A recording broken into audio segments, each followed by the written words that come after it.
Welcome to George H. Smith's Excursions into Libertarian Thought, a production of libertarianism.org and the Cato Institute. Narrated by Daniel Hyland. Self-Interest and Social Order in Classical Liberalism. Joseph Butler. Continued. In my last essay, I explained some basic themes found in Bishop Butler's theory of ethics, much of which includes what we now call psychology. In this essay, I recap those themes, expand upon them, and summarize Butler's theory of conscience. I strongly recommend that you read the previous part before tackling this one. In regard to our egoistic tendencies that promote our private good, in contrast to those benevolent tendencies that promote the public good, Butler claimed that these ends do perfectly coincide, and to aim at public and private good are so far from being inconsistent that they mutually promote each other. Here, as elsewhere, we see the influence of Shaftesbury's ideas, discussed in Part 1 of this series, on Butler's thinking. Butler continued, "Though benevolence and self-love are different, though the former tends most directly to public good and the latter to private, yet they are so perfectly coincident that the greatest satisfactions to ourselves depend upon our having benevolence in a due degree, and self-love is one chief security in our right behavior towards society. It may be added that their mutual coinciding, so that we can scarce promote one without the other, is equally a proof that we were made for both." Suppose we were motivated solely by narrow self-interest and never desired to help others. Even here, Butler contended, in an early version of Adam Smith's Invisible Hand, that actions based solely on self-interest will often benefit others. By acting merely from regard, suppose, to reputation, without any consideration of the good of others, men often contribute to the public good. But self-interest is not the only principle that actuates our behavior. We are also motivated by a general principle of benevolence, a disinterested desire to help others. Introspection and experience reveal this other-regarding propensity of human nature with as much certainty as they reveal our self-regarding propensity. That disinterested benevolence motivates many of our actions is evident to common sense, so most people rarely, if ever, question the existence of the benevolent principle. Only philosophers, said Butler, would deny so obvious a truth, typically by redefining ordinary words in an effort to reduce benevolent actions to disguised forms of self-interest. According to psychological egoists, all actions involve a desire of the self and our efforts to satisfy that desire, so all actions are ultimately self-interested. I discussed Butler's objections to this specious reasoning in my last essay. Here I will only mention one of his interesting examples. Butler pointed out that the basic argument of psychological egoism would also apply to our reasoning. Suppose we wish to solve a mathematical problem. Well, we desire to solve the problem, and in seeking for a solution, we attempt to satisfy that desire. Does this mean that all mathematical reasoning, indeed all reasoning, is self-interested per se? According to Butler, this would be an abuse of language, an absurd way of speaking. But such is the inner logic of psychological egoism. As I also noted in my last essay, Butler denied that every human action is motivated either by self-love or by benevolence. On the contrary, a vast range of actions results from particular desires to attain concrete objectives. When we eat because we are hungry, it is hunger, not self-interest, that motivates us to act. When we pity a person in pain and seek to relieve his suffering, it is the desire to lessen his pain, not benevolence, that motivates us to act. As is clear from these examples, some particular impulses are more closely related to self-interest than to benevolence, and vice versa. But it does not follow that the actions stemming from such impulses are motivated by either self-love or benevolence. This is because we frequently act on particular impulses without considering their broader implications. Here is how Butler put it. Men have various appetites, passions, and particular affections quite distinct both from self-love and from benevolence. All of these have a tendency to promote both public and private good, and may be considered as respecting others and ourselves equally and in common. But some of them seem most immediately to respect others, or tend to public good. Others of them most immediately to respect self, or tend to private good. As the former are not benevolence, so the latter are not self-love.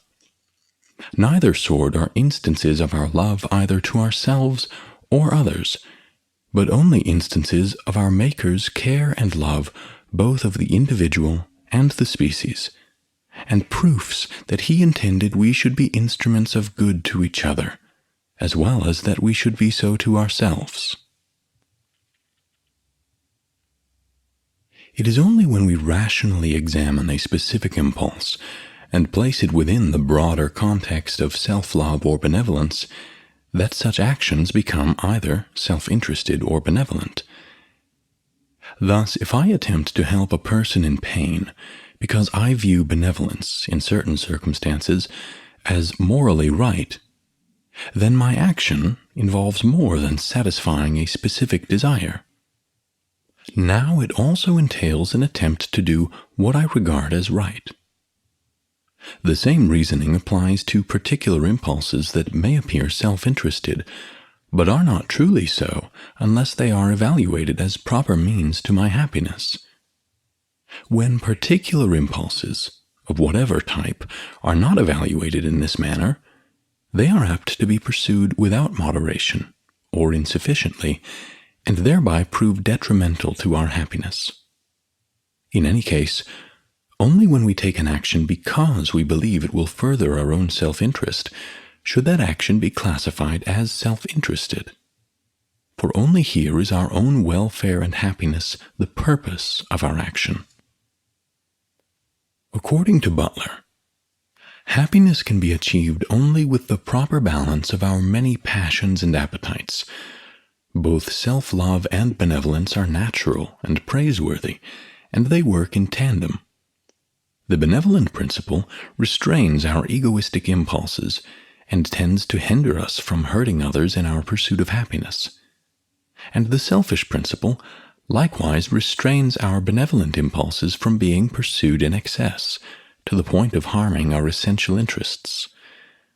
The proper exercise of both principles is therefore necessary to happiness, and this requires that many particular impulses be subsumed and evaluated within the broader framework of the general principles of self-love and benevolence. In addition to the features of human nature that I have mentioned so far, Butler included a principle of reflection in men by which they distinguish between approve and disapprove their own actions. This principle of reflection is what Butler called conscience. This is an extremely important subject in its own right, one that is too often omitted in discussions of the moral theories affiliated with classical liberalism. I hope eventually to devote some essays to the subject of conscience, sometimes called the moral sense, but here, for the sake of completeness, I shall simply touch upon some basic points. Butler wrote, "We are plainly constituted such sort of creatures as to reflect upon our own nature. The mind can take a view of what passes within itself, its propensions, aversions, passions, affections, as respecting such objects and in such degrees, and of the several actions consequent thereupon.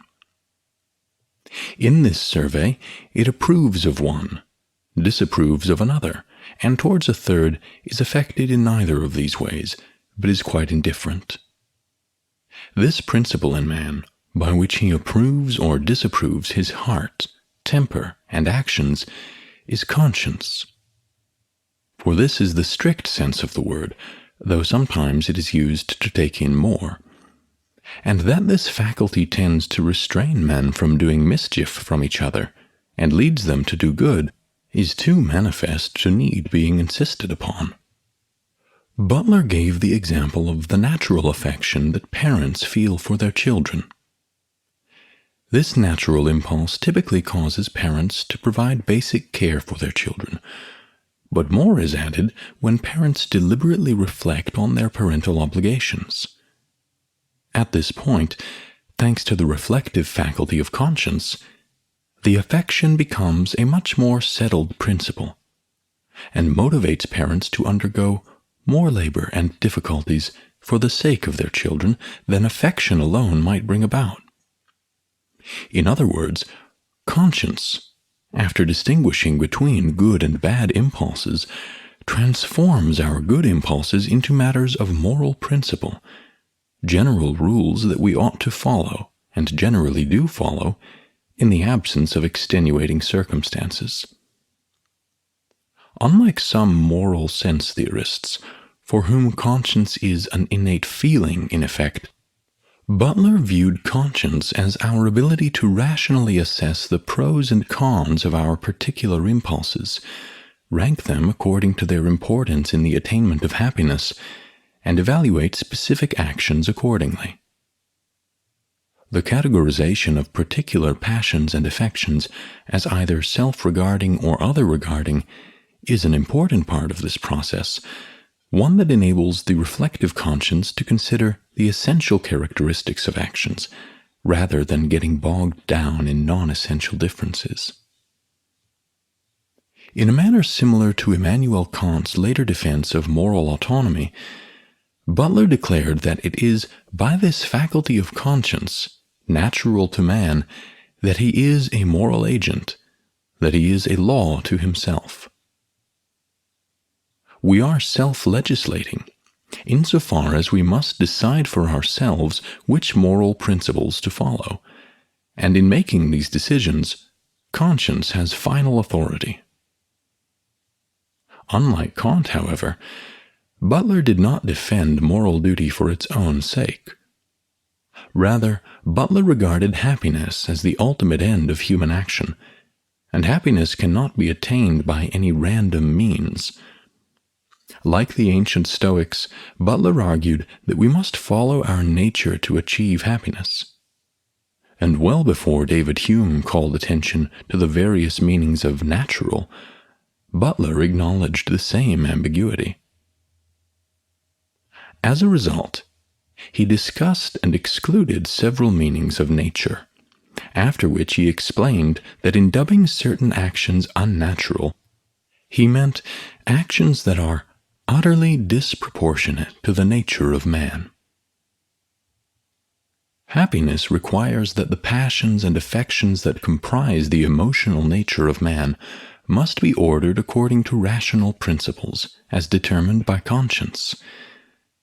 This is the natural supremacy of the faculty which surveys, approves, or disapproves the several affections of our mind and actions of our lives, being that by which men are a law to themselves, their conformity or disobedience to which law of our nature renders their actions, in the highest and most proper sense, natural or unnatural.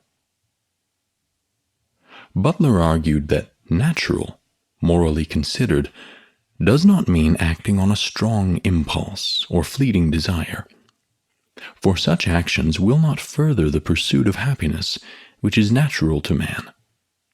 In no instance should we permit unreasoned desires to trump our rational self-interest. If passion prevails over self-love, the consequent action is unnatural. But if self-love prevails over passion, the action is natural. It is manifest that self-love is in human nature a superior principle to passion. If we will act conformably to the economy of man's nature, reasonable self-love must govern. As with all sketches, my sketch of Butler's theory of moral psychology has omitted a good deal of important material, including some of the arguments he used to defend his ideas. I have devoted considerable space to Butler's ideas for 3 reasons. First, because of their inherent interest. Second, because of their immense influence on subsequent British moralists, many of whom were classical liberals.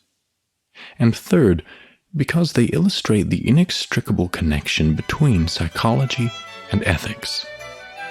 A connection that was well understood and extensively discussed by classical liberals. Thank you for listening to Excursions. To learn more about libertarian philosophy and history, visit www.libertarianism.org.